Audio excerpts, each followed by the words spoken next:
My name is Germ. This is Germ Warfare, the battle of ideas. I hope I'm going to say this correctly. Matt Lemire, thank you for joining me in the trenches.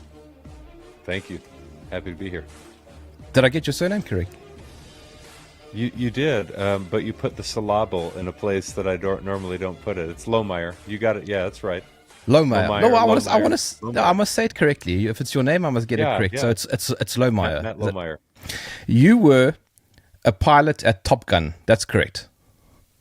Almost.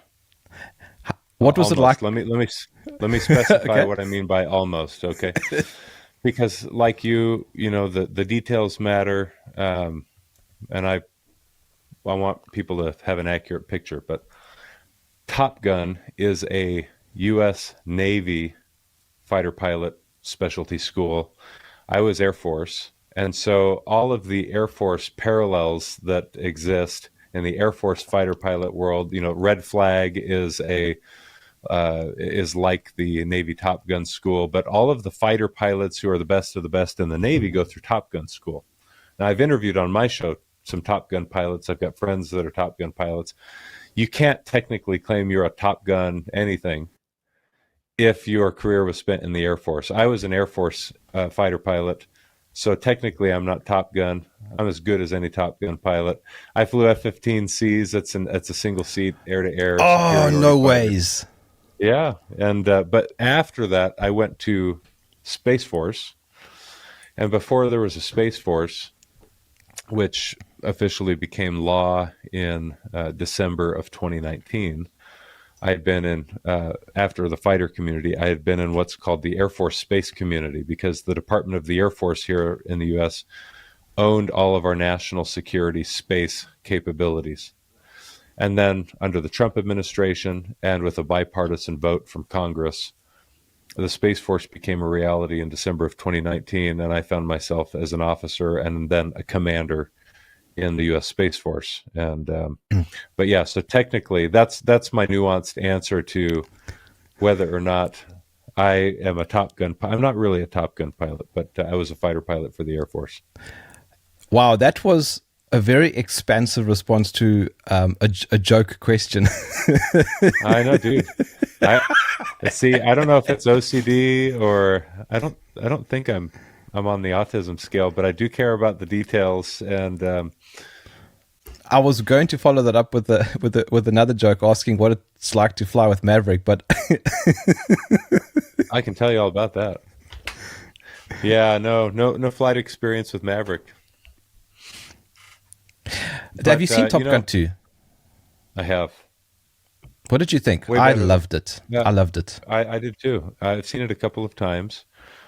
In fact, someone who's a colleague of mine who's got a team of people in Washington, D.C., I'll be out there speaking in fact, I'm looking at my wall calendar.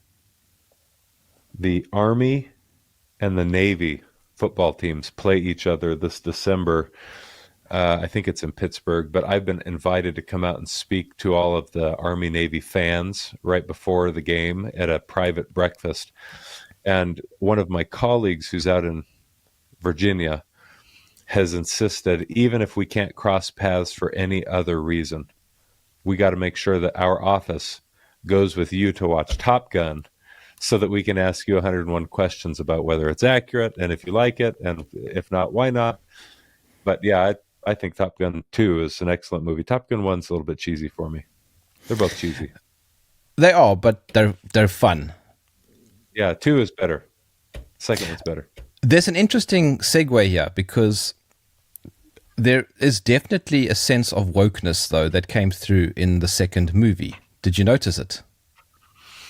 I notice any whiff of wokeness wherever it appears, unfortunately, these days. But it was blended well with a good injection of patriotism and hoorah-rah, America's good, patriotic, or is a good country that's worth loving and defending. And so I appreciated that element of it as well. What specific aspect are you referring to? Well, the fact that the enemy is not actually specified. I don't know if that's necessarily wokeism. It could be. We live in a terribly politically correct culture and world these days, which is, of course, it's a predecessor to what we currently call wokeism. There are real national security concerns that I'm sure Hollywood is keen on about showing real world maps, describing countries like Iran or China or Russia, who happen to be in our national security strategy documents in this country as our top adversaries in the world, to make a patriotic movie about blowing up targets, and then saying, oh, by the way, this is Iran. You know, what's the messaging that the United States is trying to convey? And I think they're just uber sensitive to that kind of thing. Even probably a conservative movie maker is more sensitive today than they would have been 10 years ago, 20 years ago to those kinds of things. Mm. Okay, Matt, let's talk about your bio. Okay. So take me through it. Okay. Well, I was born on the morning of, you don't want to start there, do you? It was 1981. I'm 40 this year. It was a cold and stormy night. It was. I don't know. It probably wasn't. I was born in Tucson, Arizona. But it was December. I was born in December. I'll turn 41 this year. Yeah, I guess my bio, briefly put, I never had an ambition of being in the Defense Department, of being in military. Didn't have a military family, but I was recruited to play basketball in college, for college, I should say, and the Air Force Academy is where I decided to go, and didn't end up playing college basketball for very long. It lasted a year, and I quit. It was not really enjoyable. But I ended up flying jets for the Air Force. I did that until 2013. That's when I came into the Air Force space community, and the mission I was doing in the space community was space-based missile warning. That's where I gained some expertise in our space capabilities. And there are essentially two different types of missile warning that we do. There's ground-based, radar-based missile warning. We've got something that was established during the Cold War called the Distant Early Warning Line, the DEW line, all up along the northernmost latitudes of the United States and into Europe and over into Alaska. We've got these ground-based radar sites looking for intercontinental ballistic missiles coming over the North Pole. But in addition to that, as the next decade came and went, we started to populate the space domain with infrared sensors in a missile warning architecture in geosynchronous orbit. And so those IR platforms are constantly on the lookout 24/7 for heat signatures anywhere on the globe. And frankly, most people will be surprised how much, by way of heat signatures, the United States detects on a day in and day out basis in the Middle East, for example, and how many rockets and missiles are launched, how many explosions are happening in the world. And so you get to see those kinds of things with infrared sensors. But that's my career from that point forward in 2013 to 2019 was spent in the space-based missile warning sector of our national security space enterprise. I was an aide-de-camp for a four-star general who's now in charge of the Space Force, Jay Raymond. And I left being aide-de-camp to go off and get a couple of master's degrees at Air Force or Department of Defense funded university opportunities. And so one of my master's degrees, which I pride myself in actually, is in military strategy. It was the best education, formal education I've ever received. Although I'm kind of a self-taught person. I see you like books, and so do I. And, there's no better teacher than the diligent student getting into. We've got an abundance of information available to us in our lives these days. But yeah, I got that master in military strategy, came out and was in command of one of two units that are in charge of our nation's space-based missile warning architecture, and did that for 1 year until I was fired for writing what became a best-selling book, Irresistible Revolution. The subtitle of the book tells a lot more about what the book is really about. It's Marxism's Goal of Conquest and the Unmaking of the American Military, because some of the critical social justice activism that the world had watched unfold in this country and in other countries in the West specifically for the last couple of years, unfortunately permeated our military at the ground level. And there's been a platform for what what you can rightly term left-wing political activism in our military. And to put a bow on this idea on my bio, at least as far as my military bio is concerned, I was fired in May of 2021 for writing that book because I really believe it's important for militaries, especially the United States military, to be relatively apolitical. It's traditionally been a bastion of patriotism and conservatism, but it's important that regardless of who's in office, regardless of the citizens' partisan policy disputes, our uniform wearers, we get them ugly for a reason. We shave their hair off and put them in the same uniform when they go through basic training, and it's like, hey, you're all the same. We don't care about your race. We don't care about your economic background per se. We don't care necessarily about any of that. What we care about is lethality as a force, about unity as a force, about tackling the same mission together, and your oath to the Constitution. That's it. We don't care if you're a Democrat or a Republican. We don't care if you believe in God or not. We care about you doing your job and doing it exceptionally well in defense of the American people. And what I saw was a radical left-wing politicization of our armed forces. So I wrote a book about it, traced its roots to Marxist ideology. I think I did a pretty good job because I know what I'm talking about for the most part with that stuff. And I published it, spoke about it, and was fired the next week. And ended up separating from the military in September of 2021. And since then, I spent the past year involved, unfortunately, and somewhat necessarily in the political arena. I founded a PAC. I work with a nonprofit called STARS. And I've been speaking around the country as well and trying to inform people what's going on in our military. Showed up on shows, podcasts, etc. How did you get an interest in military? I didn't get an interest in the military until I was in the military. But again, it was being recruited. Honestly, I didn't have ambitions to spend my life in the military until I was in the military, flying jets for the military. And I thought, I want to learn more about my country. I'm supposed to defend this country that I've never studied. I like to read and study a lot. I never looked at American history of all things. That's embarrassing. I was a U.S. Air Force Academy graduate who didn't know anything about American history. That's surprisingly, an easy thing to do is be a college graduate and know absolutely nothing. And so I set to trying to learn a little bit about why this country is great. I really believe it was founded on great ideas and ideals and principles. And the more I learned about it, frankly, the more I wanted to serve the country.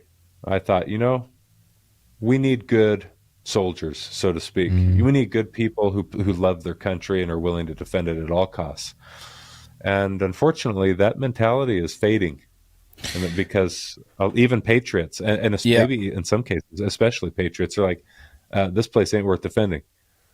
And in some ways, they're right about that too, given where things are headed. But the ideas and ideals of America are exceptional.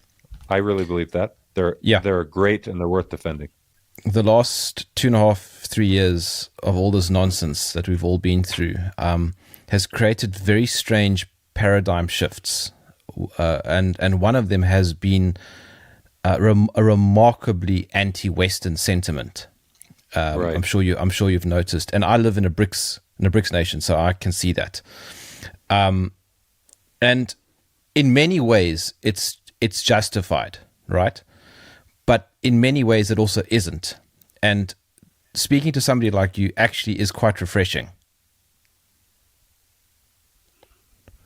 I'm a pretty refreshing to talk to. Cheers. I'm humble. No, but I think your point is valid. There's plenty of things I'm critical about, by the way, of Western civilization, and I'm about as true of a patriot and an America-loving guy as you can get. I mean, I love our country. I don't like what's becoming of our country. I think it's deserving of our skepticism and criticism at the moment. But what I don't appreciate is that there are plenty of ignorant fools parading about as if they have some justifiable criticism of what America was or was intended to be, and they know nothing about the country. And in fact, they usually borrow extremely what you might call low resolution narratives of American history, only focusing on the minutia that is actually, some of it's minor stuff, some of it's big stuff, admittedly, but they pick out minutia and they overemphasize the minutia. And those really grand things that they understate, criticize, don't focus on at all. And there's a kind of revisionist history that is titillating to people, and somehow the revolutionary impulse gets people to believe that they're now involved in some noble cause in tearing down Western civilization, as if they've got a good plan for what's going to replace it. And what they don't appreciate is that if you want to tear down the best, what was intended to be the best experiment in human governance in world history, it would take exceptionally virtuous people, the most excellent of minds, the most patriotic of nationalists, so to speak, to form something that would be worth preserving and worthwhile, and maybe even. I'm going to get ahead of myself because I don't think there's something we can truly replace this with. But what's going to happen if you tear this down is that you return to something that's much more akin to tribalism. It's a dog-eat-dog world. Everyone's out for their own self-interests. Everyone spends their time in whatever community they think is best going to provide support for their own survival and their needs and so forth, whether that's religiously based, politically based, or force. Who can provide the most force? I mean, that's kind of how a lot of the Middle Eastern countries work these days. People in tribes gather with other tribes to provide for their welfare and security. And, we descend towards that kind of a world when you want to tear down the institutions because they're, maybe supposedly or allegedly still systemically racist, for example. You start to impose regulation, you tear them down, you shut shop doors, and the government takes more control. And pretty soon people are rebelling. Pretty soon people are so disenfranchised that they're willing to look out only for their own best interests. And that trajectory destroys nations. And that's why I was compelled to write a book, despite the fact that I knew it would likely get me in trouble with my military superiors. What is Space Force? Space Force is a new branch of the U.S. military. So when people think Space Force, they should think that it is like Air Force, Navy, Army, Marine Corps, Space Force. Now, Marine Corps, for example, is embedded within the U.S. Navy. The Department of the Navy also owns, effectively, the U.S. Marine Corps. The same is true for the Space Force and the Air Force relationship. There's a Department of the Air Force. It's a civilian-run or led department within the Department of Defense. And then under the umbrella of the Department of the Air Force, you've got the Air Force and the Space Force, which have 4-star generals that lead those. They sit on the Joint Chiefs. So Space Force as a new branch of the military has only been around since December of 2019. But as I mentioned, all throughout the Cold War, the Air Force was responsible for operating our national security space capabilities. Anything from the GPS that shows up on people's phones, the blue dot that they've got on their Google map or their Apple map, the GPS that farmers are using free of charge or aircraft in the civilian sector are using, to strategic communications for some of our political leaders and others, to intelligence gathering, to missile warning, as I've mentioned. All of those basic things we've been doing for many decades from space, in space, through space. And there are other things that the human imagination might lay hold upon that for decades now also some big brain people in the government have been trying, problems they've been trying to solve, ways to exploit space as a domain, um, for our quote unquote defense. But our defense also can be used as an offense, which then turns it into an international relations problem. And so, a good example, one of the problems that we face in the space arena is trash or debris. If you've got a bunch of debris up in the space arena, the question becomes, well, how do you clean it up so it doesn't wreck the space architecture that we've got up there? Because you can't control where all of the pieces of debris are going to go in low Earth orbit. And what if the International Space Station ends up struck by a piece of debris? Well, let's go clean it up. Well, how are you going to do that? Well, let's put this thing up there that has a giant arm and it extends a net and it gathers up all this debris. The question then becomes, well, can you use it to hurt other satellites? And the answer is always yes. Well, potentially, yeah. And it's like, well, that's potentially a weapon. We can't do that because it'll create an international, crisis. China will start threatening. Russia will start to, that starts an arms race. And so one of the challenges that Space Force has is both providing protection for U.S. assets and our allies' assets in space and on the ground, but also going about that mission in a way that doesn't escalate international tensions or create misunderstanding. So the U.S. will point to Russia and China and say, hey, look, they're acting in ways that are harmful in space or dangerous or potentially threatening. And then Russia and China point at the United States and say, hey, look, they're acting in ways that are threatening or potentially harmful in space. And so everyone else is the bad guy. And yet again, we've got a space race. Yet again, we've got an arms race. And just about anything anyone can imagine taking place in or through or from space, there's a chance someone's already been thinking about it for a very long time or even beginning to develop those ideas into capabilities. But yeah, Space Force is a branch of the military. It's not something that Donald Trump could have done independent of Congress. It's not something his administration could have established independent of Congress.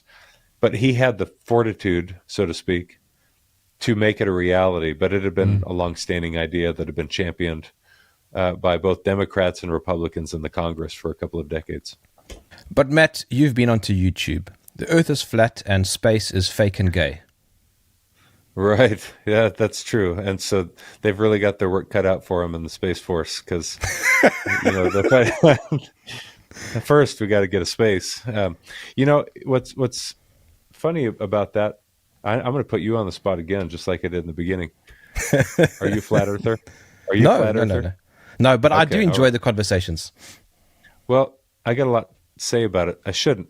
I didn't a few months ago because it wasn't worth thinking about to me. But what I'm surprised at is just how many people are and there's more and more people that like the idea. And some of the people I've spoken to that are flat earthers, I suppose no matter what platform I speak on, someone listening is going to be like, oh yeah, I've been thinking about that. I wonder if that's true.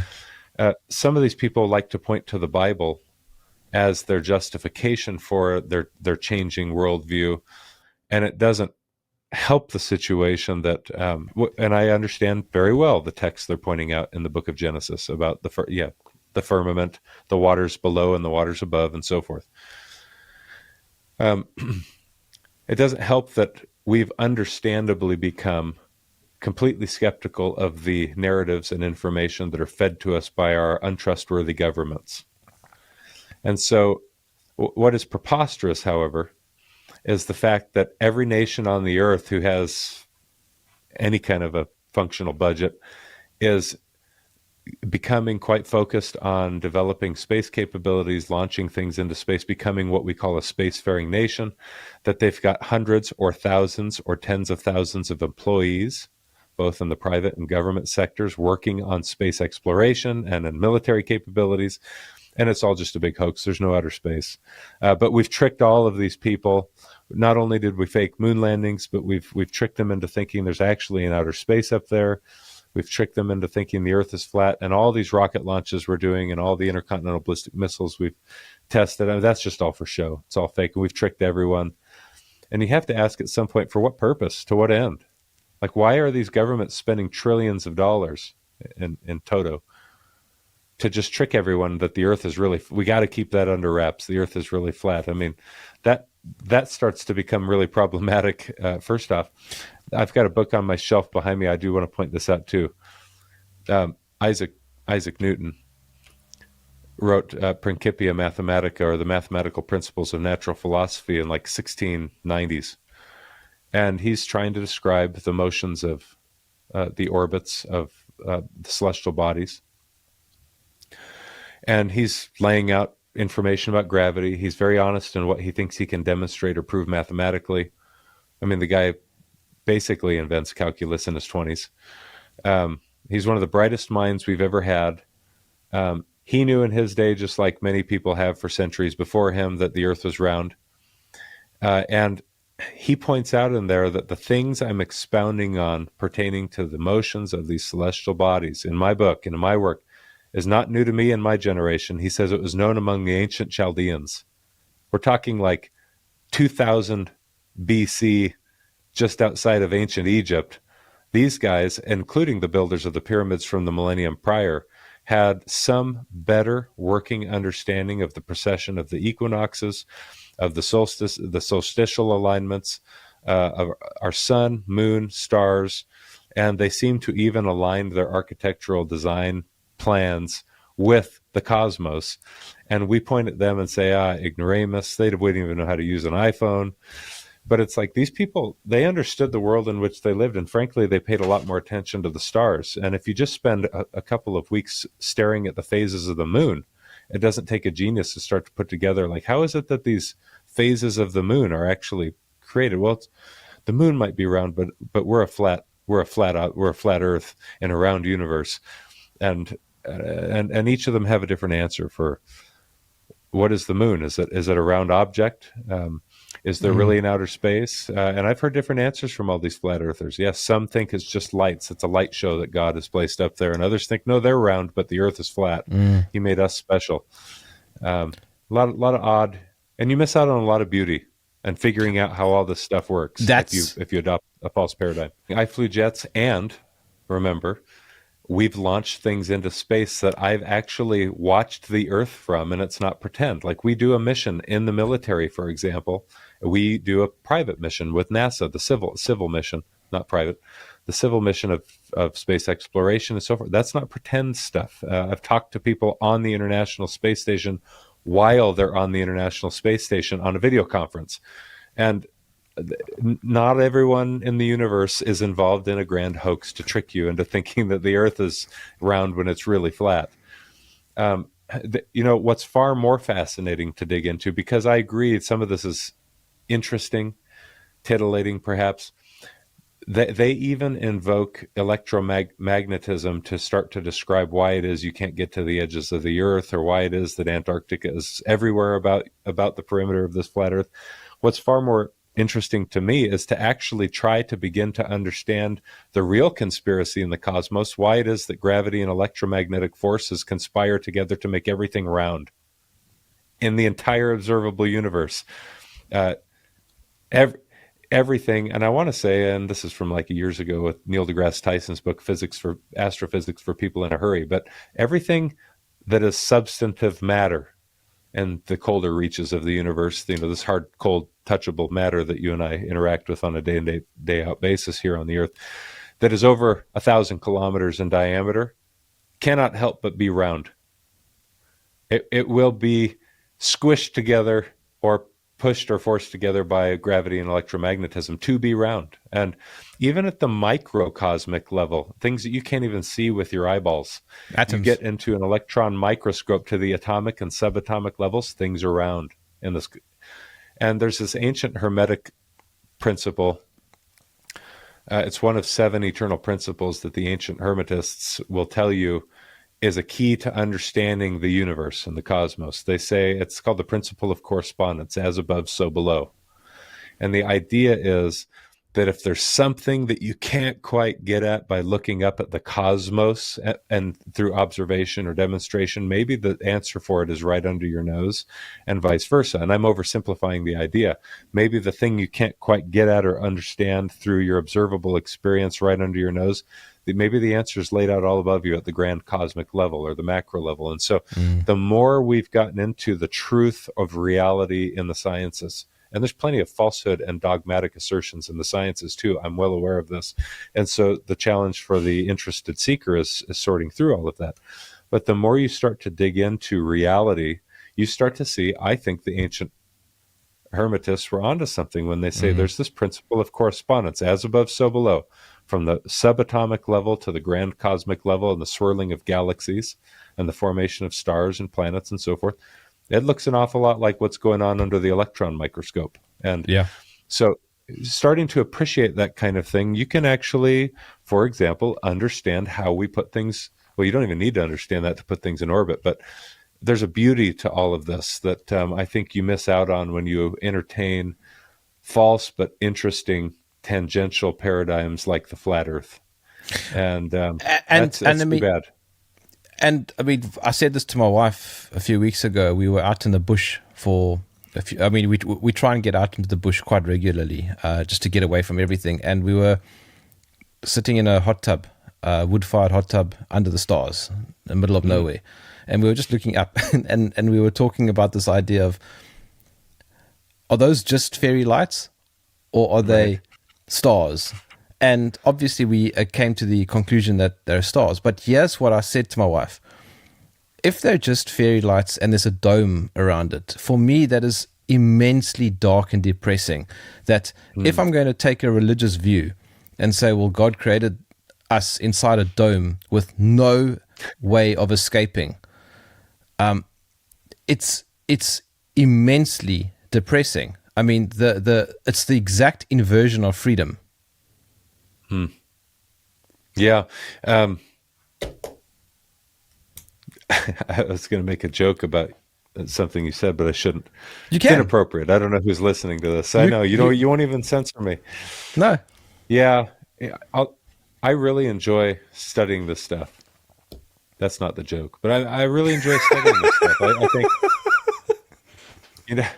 there's beauty all around us that's worth our time, attention, admiration, and we see too little of it unless we can get out into the bush and spend some time under a night sky that is not obscured by light pollution. And just about anywhere I've lived in the last 11 years, I mean, you have to get in a car and drive for a while so you can even see what's going on up there. And yet we think the ancients were the ignorant ones.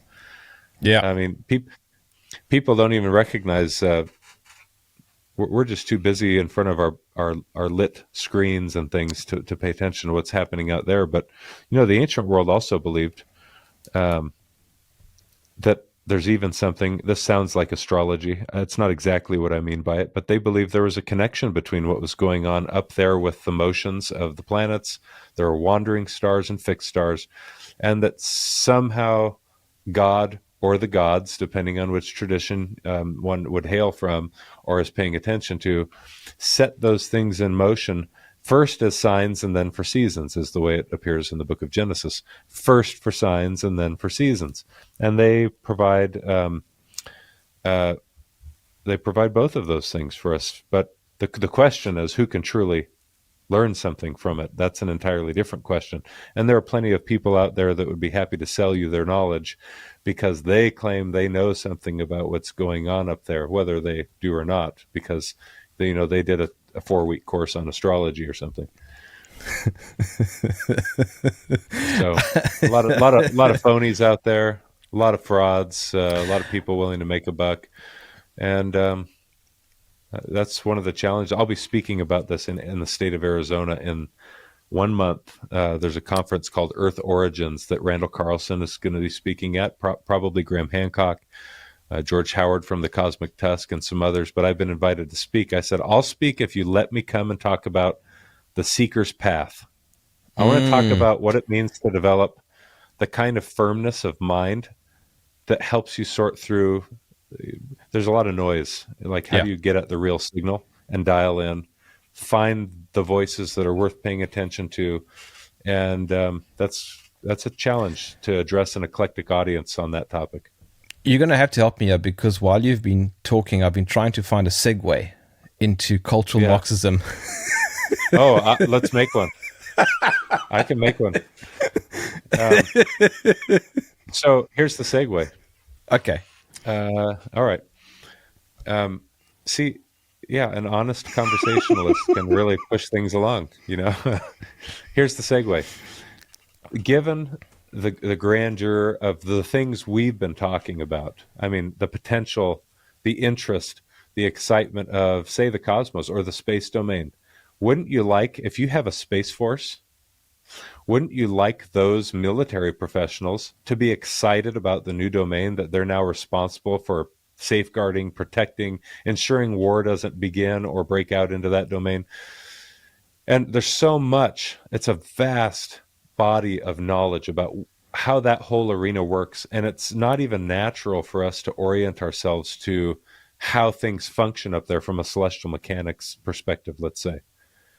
And yet we distract ourselves instead with conversations. Really, it's a demonstration of misplaced priorities, focusing on all the things that don't matter when we start talking about race identity politics or narratives that are rooted in the cultural Marxist worldview that we've inherited. We've now got academics pushing on university campuses, and we've invited these folks right into our military campuses.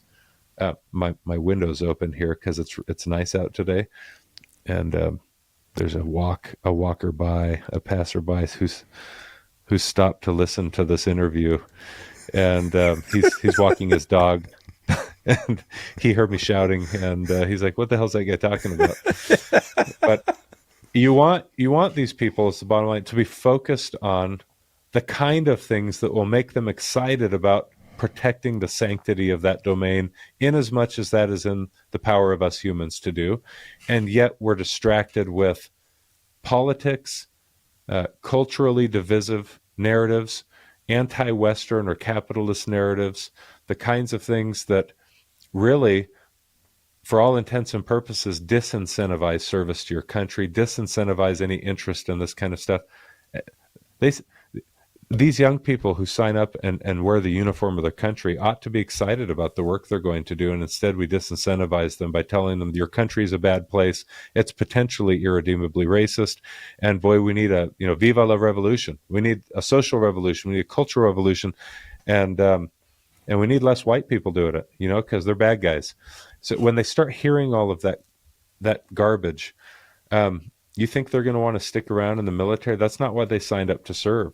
That's not why they signed up to serve. Make them excited about this stuff.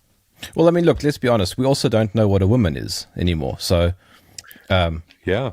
Yep. Well, we get trainings about that. The U.S. Air Force Academy, which is my alma mater, had some disgruntled students in the past couple of weeks, and therefore their parents became disgruntled over some diversity and inclusion trainings, so-called. I mean, what that means in reality is something different. Practically speaking, is something different than a surface level investigation of those words might reveal. But these parents and these cadets became disgruntled because of a training that they'd received. And in the training slides, which have now gone public and which generated some negative publicity for my alma mater in the past week, what the training slides say is, if we're going to practice inclusion now, we need to stop referring to our friends or our peers' guardians as mom and dad, because that is exclusive language, because you don't know if they've got a mom or a dad or a mom and a dad. And so you need to simply refer to them as guardians or parental figures. Stop referring to one another as he or she. That's potentially exclusive. And it's not, hey, you guys. Think about, you've got these tough young men, and in some cases young women, who have joined the military, and they're all excited and gung-ho about defending their country. And right now they're going through sensitivity trainings to make sure they don't offend one another.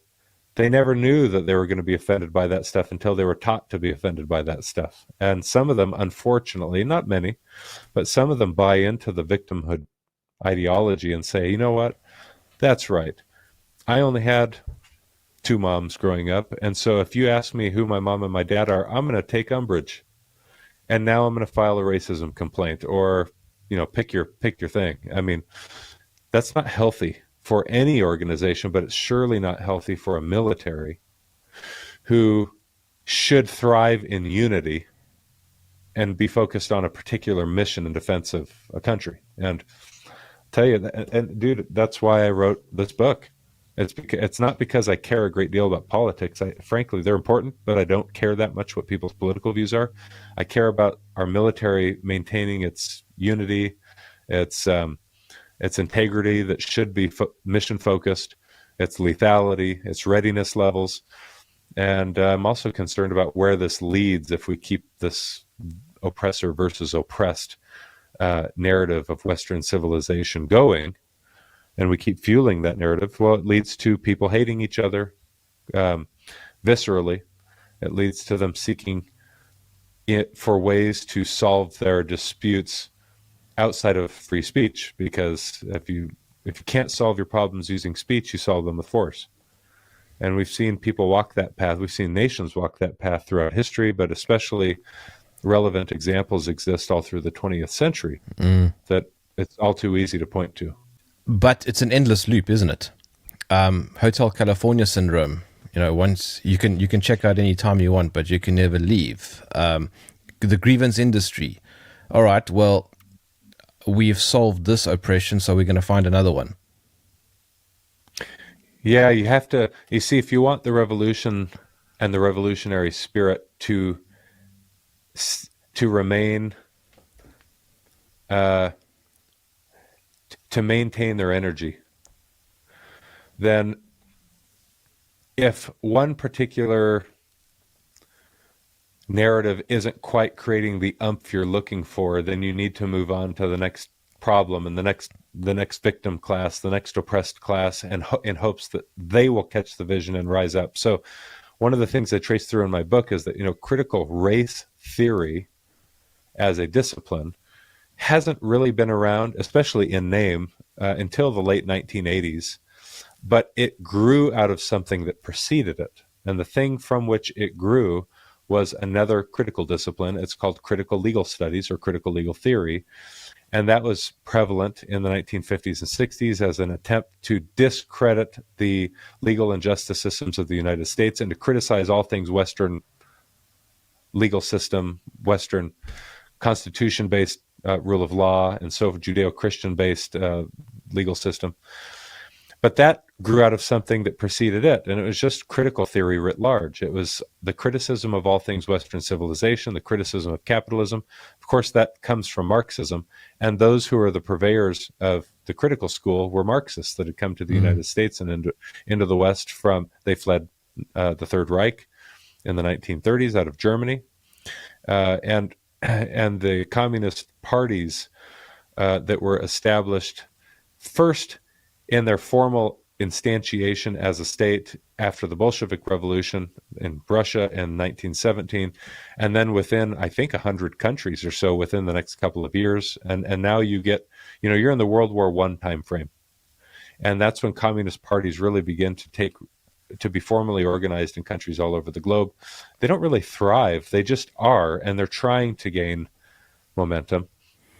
And so there's this invasion of sorts into the universities and university campuses in the West with efforts to establish the critical school, to criticize all things Western civilization, so that you could somehow divorce the typical citizen from the values, socially and culturally speaking, that their countries held dear, because they're never going to rise up and fight against their incumbent government or against the existing system unless they somehow become divorced enough from their value system and their mores to really begin to hate it and then fight against it. And so it's been a century in the making, really. The seeds were planted, and more this has spread until the right pivotal crises show up. George Floyd's death is a good example of one of those in this country. And then it's instantly there were activists who seized upon the misfortune of George Floyd to then create the radical left-wing activist moment throughout the West, primarily in the United States. It was everywhere, really. But Black Lives Matter and Antifa and others seized an opportunity, had very good funding sources, by the way, and started to burn cities, stomp flags, smash windows, and disrupt the civil order in hopes of creating the revolution. Cough, George Soros. Cough. Yeah. And so everyone knows that name, of course, because it's true. It's not just Mm. a rumor. And so, boy, what will the next thing be that allows us to seize a moment and to promulgate the kind of activist destruction in Western civilization that will in turn, now here's what the useless and well, here's what the useful idiots and the useless scum of society, to put it that way, and that's not even my words, that's from communist literature. Here's what they don't appreciate is that they're simply pawns in bringing about a revolution. Some of them hope for that revolution, but some of them just want to burn, destroy, loot, and get something out of it and move on. And what the grand orchestrators of this kind of revolutionary spirit are actually hoping for is that enough people say, hey, enough is enough, and start to fight those people, start to kill them, start to defend themselves enough to the point where there's now a great deal more bloodshed. If you start to have that kind of friction and violence in society, that gives justification for governments to step in and start to use force to put down the revolt and impose martial law. And then people become more agitated if we've reached that point, and you've got fratricidal and genocidal violence that ensues. And I mentioned that in the last chapter of my book. That's what's on the horizon if the Marxist narratives and impulse are left unchecked. And what's sad is that you can educate society, people, and people fall all over a spectrum. It's kind of a big bell curve, and some really see the picture, and they're not many, but they really see things clearly. And then most people think, yeah, I'm uncomfortable with this, or yeah, it's a big problem, but what do you really do about it? And they don't quite get it. And then there's others that are like on the other side of that bell curve that are just totally activist in favor of and support of this kind of garbage that wrecks societies.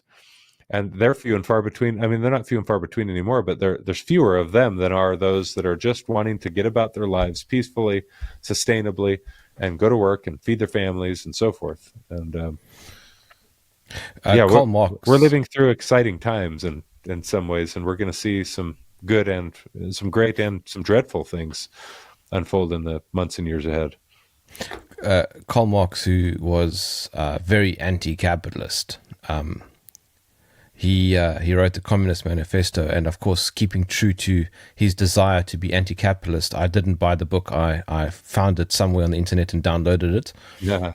And I read it, and it's quite honestly probably the most shit book I've ever read.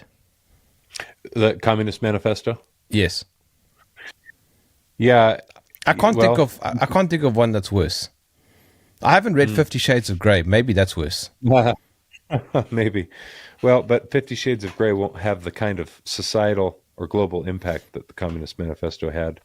One of the things I try and do in my book, Irresistible Revolution, that's worth noting is to, the Communist Manifesto that's written in 1848 is not an exceptionally long manifesto, and it's been printed in small book format. But it's still hard for people to get through the 4 sections of the manifesto. So I condense that into something that's basically a chapter in my book. And I say, hey, quite literally, here is what the 4 sections are saying. And I lay it out section by section.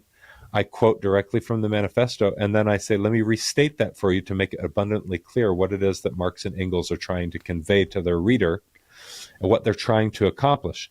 One of the things that the Marxist apologist or academic will tell you about Marx, about his views on capitalism, about his views in the manifesto, is that Marx really, his theory is more of an economic theory, an economic class. Well, yeah, that's partly true, but what they are trying to accomplish in teeing up the conversation in that way is to ignore the fact that it's also it's a call for revolutionary violence and for the overthrow of incumbent governments. And it's as every bit as much that as it is anything else. And I try to make that really clear. So once you've studied, say, one chapter of my commentary on the Communist Manifesto, go back and read that thing again. And I think, one of the words that you'll think of when you read it is, well, that's evil. It is evil, and in fact, knowing a little bit of something about Karl Marx and his ambitions in the decade lead up to his being conscripted to write that manifesto will also tell you something about his intentions. He uses words like dethrone God, for example. It's not that I no longer believe in him. I'm going to dethrone him and stab a dagger through his heart if I can. And that will include also, of course, the overthrow of all of the capitalist systems in the world. So he's really got a dark spirit and impulse behind a lot of his work. And he's also got a lot of, here's the tricky part. I don't even want to focus on this, but having read that several times and now some other, I've read a lot on Marxism and communism. There's a lot that appeals.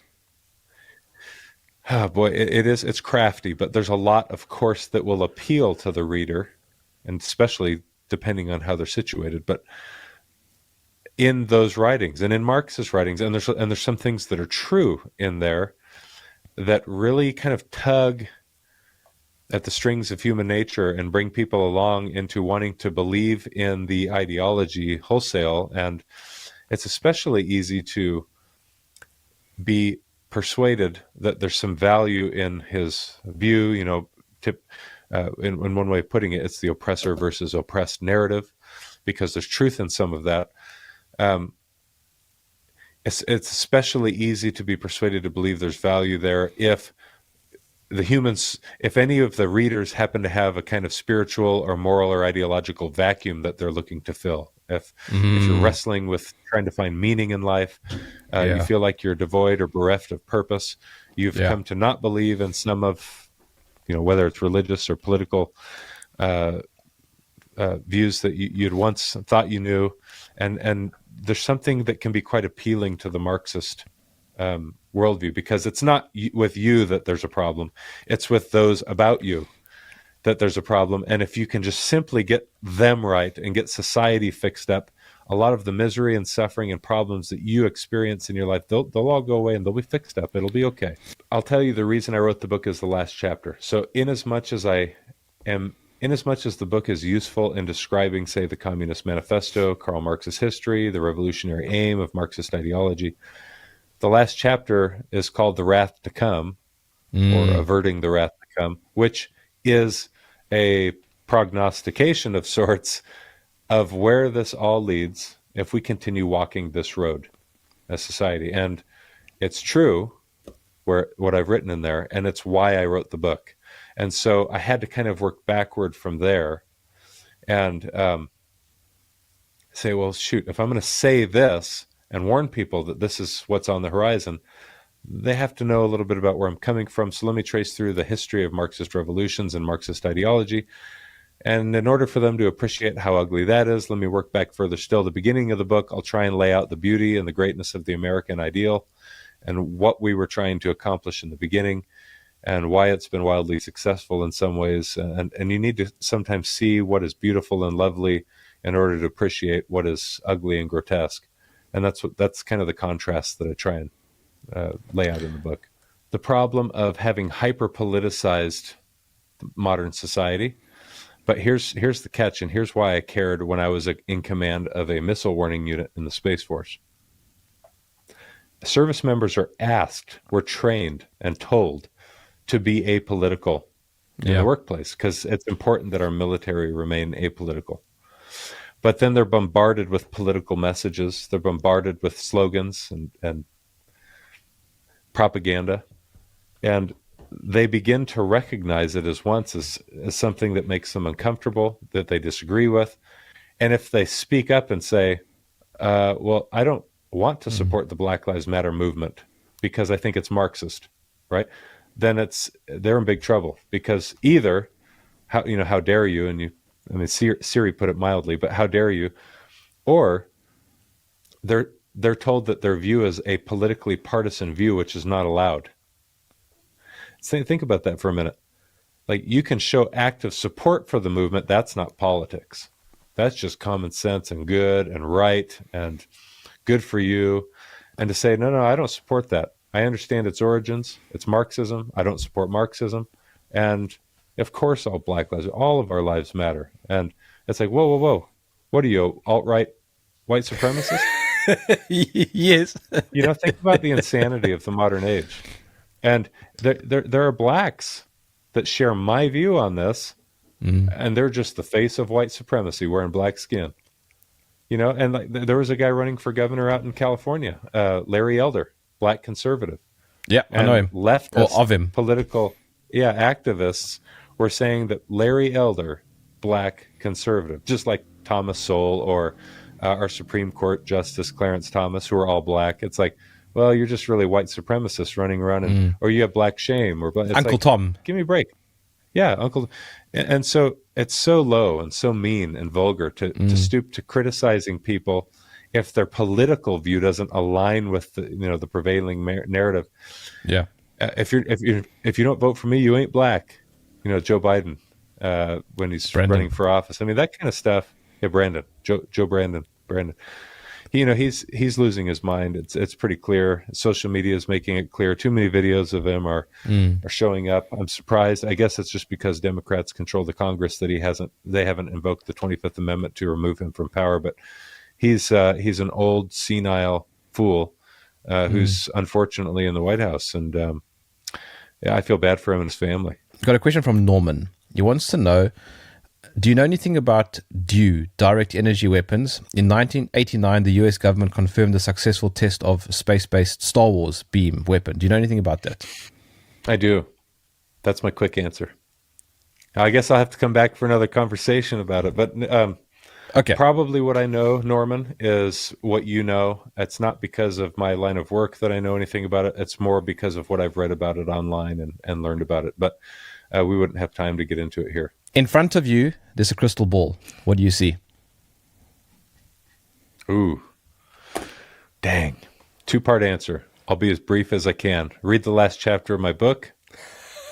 That's the first thing I see in the crystal ball. The second thing I see in the crystal ball is that good people across the globe will continue to consolidate into communities that they feel they are like-minded with. It will look a bit tribal, and that will happen in governments and communities all across the globe as we continue to face increasing challenges in the world. Where can I find you, Matt? Well, people can go to my website, which I don't touch very often, but there's information there. It's MatthewLohmeier.com. My last name is spelled Lohmeier. And my book is on Amazon. It's probably the best place to get it because it's the cheapest there. I'm guessing a softback's $3 and something. The hardback is under $10. And be worth your time to look at what's in there.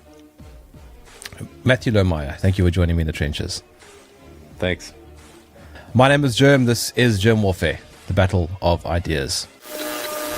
If you enjoyed this podcast, please visit supportgerm.com.